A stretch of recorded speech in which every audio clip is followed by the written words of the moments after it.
Hi there, I'm Chris from BikeReview.com.au, and today I'm having a look at Harley-Davidson's 2019 FXDR 114. That's a Milwaukee-Eight powerplant, I believe. Obviously it's a V-twin, it's air-cooled, 160 Newton meters of torque, which is just incredible. It's incredible on paper. Wait until you ride it. It's absolutely exceptional. It's got up-spec forks, what Harley-Davidson call like racer-style forks that are raked out a little bit. It's got a monoshock, it's got an external preload adjuster. It's an exceptionally cool machine, if you ask me. It's kind of like a V-rod replacement. The V-rod was really, really popular here in Australia, and this thing kind of covers the same kind of niche. It's got an awesome, 240 profile rear tire on it. You would think that would affect handling negatively. That's just simply not the case. It's actually really, really agile. There's a little bit of bar input involved in that, but it's actually like a really, really good handler. I've just taken it up and down the old road. I've done, a huge amount of different kind of riding on it. It's just been really, really impressive. Obviously, as you can see here, it's got dual disc brakes on the front. It's got the Harley-Davidson calipers on it. Really, really good braking system. It does have ABS as standard, but there's no extensive electronics package on this. You've got an LCD display on the front, which is quite simple, but it's a multi-function display. You can switch through that via the switch block, which is a really, really nice feature. That means you're not having to fiddle around with anything. Everything's done on the switch block itself. As I've come to expect, the Harley-Davidson switch blocks are really high quality. I think they're probably the highest quality out of everything I've seen on the market. Obviously they use them over a lot of models, so it's worth that kind of investment when you're making something really, really good. Ergonomics, really good. I like the forward controls. They work really well for me. I'm 180 centimeters and I'm on the leggy side. I find that seat to forward controls really good. I'm a little bit stretched out to those bars, which are like kind of a raised clip-on style bar. They've got a really beautiful billet style construction, I guess you'd say.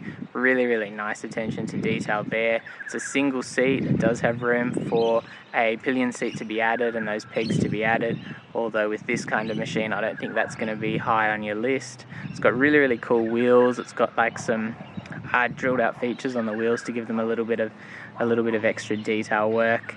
Obviously on the front you can see that it's kind of that machined look on the rims. On the rear it's that solid style wheel. Really, really cool.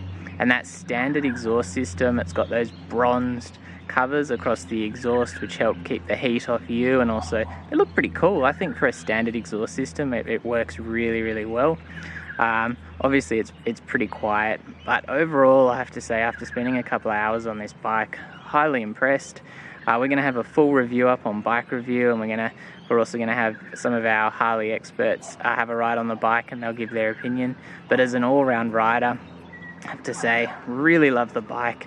It is on the expensive side. It's a very premium model at $35,500 on road here in Australia.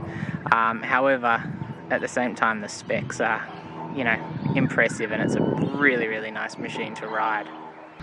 Alright, so here I am riding Harley-Davidson's FXDR 114, and it is an absolute weapon. It does seem to be a V-rod replacement. That was a very popular model in the Australian market, and also it seems like really strong competition for Ducati's Dival. I think after spending about an hour riding the bike so far, and obviously doing some twisties like this, I would have to say this is my favourite cruiser ever. Keeping in mind that this is a $35,500 motorcycle here in Australia on the road, so you are looking at a really premium offering. However, it is a really great combination of high spec components and engine pieces and just everything.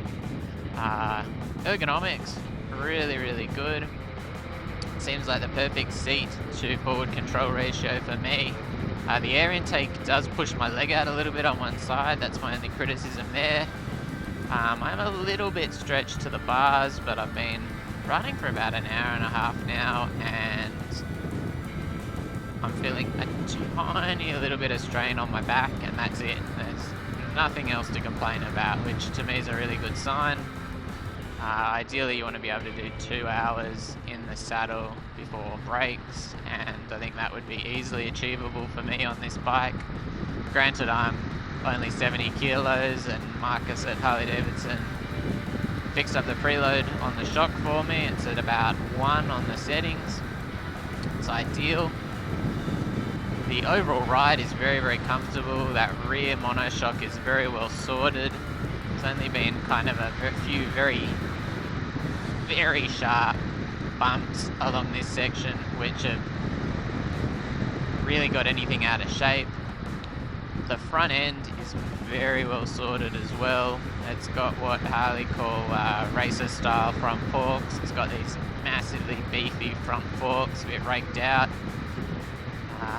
Handle very well supported on the brakes.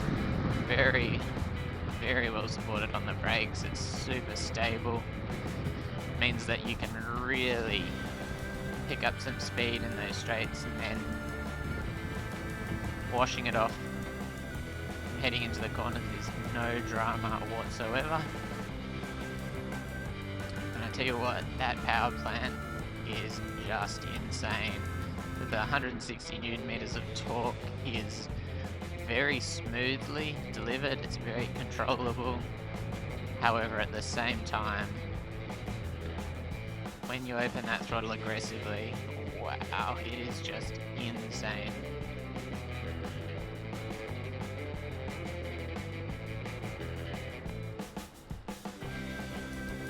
So obviously at low speeds like this, I'm just going through a bit of road work.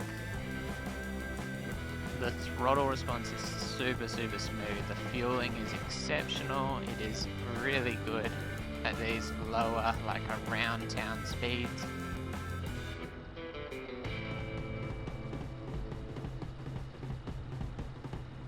So done an exceptional job in making sure the fueling is really good. And that's something that, you know, it's always important to look for, to see how, especially the really powerful bikes, with bikes with really good torque, and cruisers do tend to be much smoother than the really high performance machines. However, at the same time, this bike does stand out as just being exceptionally smooth. So good on and off the throttle, really nice engine braking. If you really hold a gear, there are some vibrations through the bars, something of note.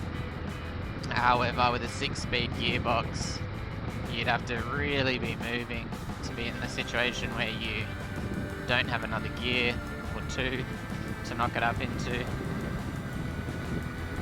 It's got a nice intake growl. It will actually cruise very comfortably on a steady throttle across a number of different rev ranges, which is really nice. It's just a really beautiful machine. It's got, you know, a really simple LCD dash, but everything you need. It's a multi-function dash. It's controlled by the toggle on the handlebars, so you're not having to like reach across to the dash. It's really super easy. You get all of those features in the most controllable way possible, which I really appreciate. A lot of thought goes into it from Harley, quite obviously. And it's just a really exceptional all-around machine. I'd probably go as far as to say it's a hyper cruiser.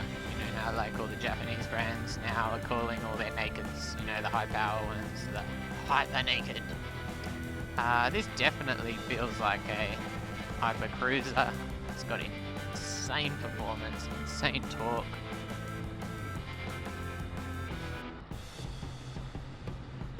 Not to mention the fact that it's also got really nice high-spec suspension, high-spec brakes, It's a really, really good overall package. And it looks the business as well, as if everything else wasn't enough. It's a beautiful looking machine. Like, it's something that I look at and go, yep, ticks all the boxes in the looks department, even with that standard exhaust. It looks awesome. It's a all-round winner for me. There's only some very minor criticisms that I have, like that air intake poking out, which pushes my leg out a little bit, but that's something that's very easy to live with. If you've enjoyed the video, don't forget to check us out on BikeReview.com.au, subscribe, like, leave a comment, let us know what you think, and we'll be back soon. Thank you.